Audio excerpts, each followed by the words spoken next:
আমরা একটি দলকে বলতে শুনি তারা বারবার সংস্কারের কথা বলে, সংস্কারের কথা নাকি তারাই শুরু করেছিল।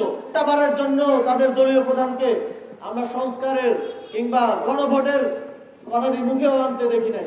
বাংলাদেশের একজন নাগরিককেও তার ভোটাধিকার প্রয়োগে কোনো ধরনের বাধা দেওয়া হয় তাহলে আমরা কিন্তু তা বসে বসে দাঁড়িয়ে দাঁড়িয়ে দেখব না। আমরা একটি দলকে বলতে শুনি তারা বারবার সংস্কারের কথা বলে, সংস্কারের কথা নাকি তারাই শুরু করেছিল, কিন্তু তারা বিভিন্ন জায়গায় সমাবেশ করছে, মানুষের থেকে ভোট চাচ্ছে, কিন্তু একটা বারের জন্য তাদের দলীয় প্রধানকে আমরা সংস্কারের কিংবা গণভোটের কথাটি মুখেও আনতে দেখি নাই। তারা অন্যান্য দলদেরকে বলে যে মুখে এক মনে আরেক, অথচ তাদেরকেও আমরা দেখতেছি তারা মুখে এক মনে আরেক। একদিকে তাদের কেউ কেউ সংস্কারের কথা বলে, আবার মাঠ পর্যায়ে না ভোটের পক্ষে ক্যাম্পেইন করে। তাদের এই মুনাফিকি বাংলাদেশের মানুষজন ইতিমধ্যে চিহ্নিত করে ফেলেছে। আমরা দেখি বিভিন্ন আসনে এবং আপনাদের সেনবাগেও তারা পেশি শক্তি দিয়ে কেন্দ্র দখল করার হুমকি দিচ্ছে।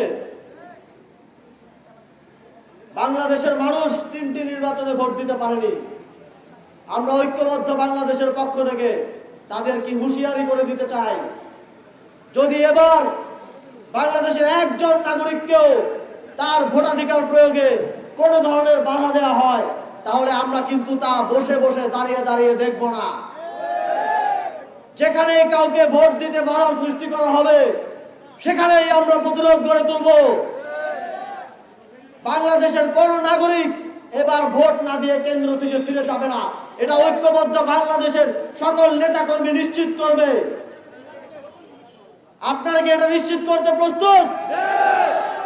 যদি বাধা আসে আমরা সেখানে প্রতিরোধ গড়ে তুলব, কিন্তু বাংলাদেশের মানুষের ভোটাধিকার আমরা অবশ্যই নিশ্চিত করব।